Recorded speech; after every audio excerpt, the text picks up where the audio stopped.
এবার আমরা কিছু অঙ্ক দেখব, যে অঙ্কগুলো বৃত্তের সমীকরণ নির্ণয় করতে বলবে আমাদেরকে। তো বিভিন্ন ধরনের অঙ্ক আছে, বিভিন্ন কন্ডিশন দেওয়া আছে, তা আমরা চেষ্টা করব যে মোটামুটি কভার দেওয়ার জন্য আমরা কিছু এক্সাম্পল নিয়ে কাজ করব। তো প্রথম এক্সাম্পল একটু দেখি। এক্সাম্পল 1 বলা থাকলো যে 2 1 10 1 ও 2 - 5 বিন্দু ত্রয় দিয়ে যায় এরূপ বৃত্তের সমীকরণ বের করো। ঠিক আছে, তিনটা বিন্দু দিয়ে অতিক্রম করে এরূপ বৃত্তের সমীকরণ নির্ণয় করো। তো এইসব অঙ্কের ক্ষেত্রে পরীক্ষার খাতে আমরা যেভাবে লিখব, শুরুতেই লিখব যে মনে করি বৃত্তের সমীকরণ x² + y² + 2gx + 2fy + c = 0, এটা শুরুতেই ধরে নিব। এখন এটা হচ্ছে আমাদের সাধারণ সমীকরণটা। তাহলে আমরা খেয়াল করছি আননোন কিন্তু তিনটা, কি কি? একটা হচ্ছে g, একটা হচ্ছে f, একটা হচ্ছে c। সো তিনটা আননোন বের করার জন্য মিনিমাম তিনটা কন্ডিশন লাগবে, তিনটা ইকুয়েশন সলভ করতে হবে। এখন কথা হচ্ছে এই তিনটা ইকুয়েশন কিভাবে পাবো। তো এই যে তিনটা বিন্দু কিন্তু এই বৃত্তটার উপরে অবস্থিত। তাহলে এই তিনটা বিন্দু দিয়েই কিন্তু আমি সিদ্ধ করতে পারবো, তখন আসলে আমরা তিনটা কন্ডিশন পেয়ে যাব। খেয়াল করি 1 নং বৃত্তটি 2 1 বিন্দুগামী, সুতরাং আমরা লিখতে পারি 2² + 1² অর্থাৎ x² + y² + 2 × 2 অর্থাৎ 4g + 2f + c = 0।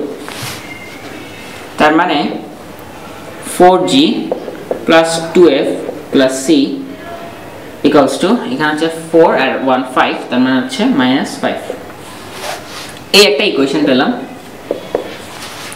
সিমিলারলি আমরা যদি এভাবে বাকি দুইটা বিন্দু দিয়ে সিদ্ধ করি তাহলে কিন্তু আরো ইকুয়েশন পেয়ে যাব। তাহলে আমরা লিখি যে 1 নং বৃত্তটি 10 1 বিন্দুগামী।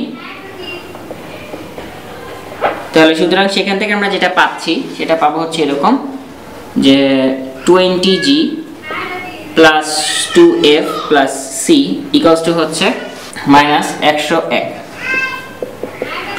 আর লাস্টেটা যদি আমরা বসাই যে 1 নং বৃত্তটি 2 - 5 বিন্দুগামী, তখন যেটা পাবো সেটা হচ্ছে 4g - 10f + c = -29। এই হচ্ছে আমাদের তিনটা ইকুয়েশন পেয়ে গেলাম। সো এই তিনটা ইকুয়েশন যদি আমরা সলভ করি, সলভ অবশ্যই তোমরা করতে পারো, তিনটা আননোন থেকে তিনটা ইকুয়েশন সলভ করা যায়। সো সলভটা আমাদেরকে দেখাইতে হবে পরীক্ষার খাতায়। সলভ যদি করি দেন আমরা যেটা পাবো সেটা হচ্ছে g এর মান পাবো হচ্ছে -6, f এর মান পাবো হচ্ছে 2 আর c এর মান পাবো হচ্ছে 15। তো আমরা তিনটা মান পেয়ে যাব এবং সলভ কিন্তু পরীক্ষার খাতায় অবশ্যই দেখাতে হবে। হ্যাঁ, এখন তোমরা যেভাবে সলভ করো, সে এই দুইটা থেকে যদি বিয়োগ করো g আর g বাদ হয়ে যায়, তাহলে f আর c থাকে এই দুটো ইকুয়েশন নিয়ে কাজ করলে। ওখান থেকে f এর মান বের করে 3 নম্বরে বসায় দিলে আমরা বিভিন্ন ইকুয়েশন সলভ করতে পারবো। এগুলো কোনো ব্যাপার না আসলে তোমাদের জন্য। তো আমরা যদি যখন g আর f আর c পেয়ে গেলাম তখন আমরা লিখতে পারবো কিভাবে যে সুতরাং নির্ণেয় বৃত্ত = কি হবে x² + y²। g এর মান পাবো আমরা -6, তার মানে হচ্ছে -12x, f এর মান পাবো হচ্ছে 2, তার হচ্ছে 4y, c এর মান পেয়েছি 15, তাহলে +15 = 0। এটাই হচ্ছে অ্যানসার। সো এটা হচ্ছে একটা অঙ্ক যে যেখানে আমাদের কি দেওয়া আছে, তিনটা বিন্দু দিয়ে যায় এরূপ বৃত্তের সমীকরণ নির্ণয় করতে হবে। এখন কন্ডিশনগুলো বিভিন্নভাবে চেঞ্জ হতে পারে। সে আমরা সেকেন্ড एग्जांपल যদি দেখি 3 10 কেন্দ্র বিশিষ্ট এবং 11 - 16 বিন্দুগামী বৃত্তের সমীকরণ কেমন? তাহলে আগেরটার সাথে এটা পার্থক্য কি, এবার আমাদের কেন্দ্র দেওয়া আছে আর একটা বিন্দু দেওয়া আছে। কেন্দ্র দেওয়া আছে মানে আমরা যে প্রথমে লিখব যে মনে করি x² + y² + 2gx + 2fy + c = 0, যার কেন্দ্রটা কত ছিল, এটা যদি 1 নং সমীকরণ হয় কেন্দ্র -g - f ছিল। তাহলে আমাদের কিন্তু -g - f এর কথা দেওয়া আছে, অর্থাৎ প্রশ্ন মতে মাইনাস জি সমান কিন্তু দেওয়া আছে 3, তার মানে জি এর মান আমরা পেয়ে গেলাম -3, এবং মাইনাস এফ সমান দেওয়া আছে -10, তার মানে এফ এর মান পেয়ে গেলাম 10। আমরা কিন্তু দুইটা আননোনের মান অলরেডি পেয়ে গেছি। সো আর একটাই আননোন লাগে, তার জন্য একটি কন্ডিশন দেওয়া আছে, সেটা হচ্ছে কি আমাদের 11 - 6 বিন্দু দিয়ে যায়।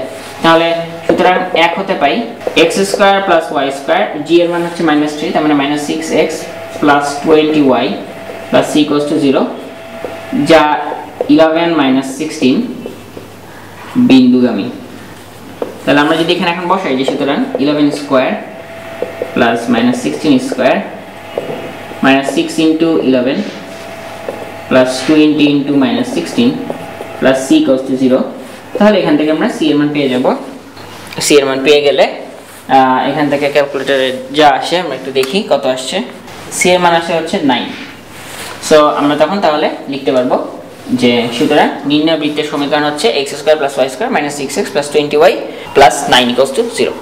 এটাই হচ্ছে আমাদের তাহলে অ্যান্সার। সো আমরা লিখব যে সুতরাং নির্ণয় বৃত্ত x² + y² -6x + 20y + 9 = 0। এটি তাহলে আমাদের যদি কেন্দ্র দেওয়া থাকে, খেয়াল করলো আমাদের এখানে কেন্দ্র দেওয়া আছে, g আর f দুইটা কিন্তু জানি। সো আমাদের একটাই আননোন থাকে, যেটা হচ্ছে c এর মানটা আমরা সিদ্ধ করলে বের করে ফেলতে পারবো। আচ্ছা, এবার আমরা एग्जांपल 3 দেখি। এখানে যেটা বলেছে যে একটি বৃত্ত মূল বিন্দু দিয়ে যায় এবং x ও y অক্ষের ধনাত্মক দিক থেকে যথাক্রমে 3 ও 5 অংশ ছেদ করে, তাহলে তার সমীকরণ বের করতে বলেছে। আবার বলছি, একটি বৃত্ত মূল বিন্দু দিয়ে যায় এবং x ও y অক্ষের ধনাত্মক দিক থেকে যথাক্রমে 3 ও 5 অংশ ছেদ করে। সো আমরা শুরুতেই এটা ধরে নিব যে মনে করি বৃত্তের সমীকরণ এত, যার কেন্দ্র হচ্ছে। আমরা এবার একটু চিত্রটা চিন্তা করার চেষ্টা করি যে বিষয়টা কি, যে একটা বৃত্ত মূল বিন্দু দিয়ে যাবে, তাহলে ধরলাম এই যে মূল বিন্দু দিয়ে গেছে, x অক্ষ থেকে 3 একক ছেদ করেছে ধনাত্মক দিক থেকে, বলে দিয়েছে y অক্ষ থেকে ধনাত্মক দিক থেকে কত ছেদ করেছে 5, তার মানে অবশ্যই এই পয়েন্টটা হচ্ছে 30, এই পয়েন্টটা হচ্ছে 0 5, এটা আমরা শিওর। সো এখন কিন্তু আসলে আগের অঙ্কটাই, যে একটা বৃত্ত তিনটা বিন্দু দিয়ে যায়, 0 0 3 0 0 5 বিন্দু দিয়ে যায়, সমীকরণটা বের করা আসলে। তাহলে এখন আমরা এমনিতেই বলতে পারি যে যেহেতু মূল বিন্দু দিয়ে যাচ্ছে, আমরা ফার্স্টে লিখব যে 1 নং বৃত্ত মূল বিন্দুগামী, এবং আমরা জানি মূল বিন্দুগামী হলে c এর মানটা 0 হয়। সো আমরা ফার্স্টে লিখব মূল বিন্দুগামী, সুতরাং c = 0। তাহলে ইকুয়েশনটা হচ্ছে x² + y² + 2gx + 2fy = 0। Equation ছোট হয়ে গেল, একটা মান কিন্তু পেয়ে গেছি। এবার কোন কোন বিন্দু দিয়ে যাবে, 3 0 আর 0 5 বিন্দু দিয়ে যাবে। তাহলে লিখব কিভাবে, লিখব হচ্ছে যেহেতু বৃত্তটি x ও y অক্ষকে y অক্ষের ধনাত্মক দিক থেকে 3 ও 5 অংশ ছেদ করে, সুতরাং বৃত্তটি 3 0 ও 0 5 বিন্দুগামী, এটা কিন্তু আমরা বলতে পারি। তাহলে এখন যদি আমরা সিদ্ধ করি মেইন ইকুয়েশন, এই ইকুয়েশনটাকে যদি আমরা সিদ্ধ করি 3 0 দিয়ে, তাহলে কি পাবো, 9² + 0² + 6g + 0 = 0, 9² না সরি 9, তার মানে g এর মান হচ্ছে 9/6 অর্থাৎ -3/2, এবং f এর মান আসবে একইভাবে 0² + 25 + 0 + 10 f = 0, সুতরাং f আমরা পাবো -5/2। তাহলে c এর মান হচ্ছে 0, আমরা এখানে c এর মান পেলাম হচ্ছে 0, g এর মান পেলাম হচ্ছে -3/2, f এর মান পেলাম -5/2। আমরা কিন্তু সব মান পেয়ে গেছি। সুতরাং আমরা তাহলে লিখতে পারবো যে সুতরাং নির্ণেয় বৃত্ত x² + y² -3x - 5y, কারণ 2 আর 2 কাটাকাটি চলে যাবে, = 0। এটাই হচ্ছে তাহলে অ্যান্সার। সো সহজ অঙ্ক, জাস্ট আমাদেরকে একটু বুঝতে হবে আসলে অঙ্কটা, প্রশ্নটা অন্যভাবে বলছে কিন্তু আসলে আগের অঙ্কটাই, তিনটা বিন্দু দিয়ে যায় এরূপ বৃত্তের সমীকরণ নির্ণয় করতে বলছে, কোশ্চেনটা একটু ঘুরিয়ে দিয়েছে। সো আমাদেরকে আসলে এটা দেখে বুঝতে হবে আসলে।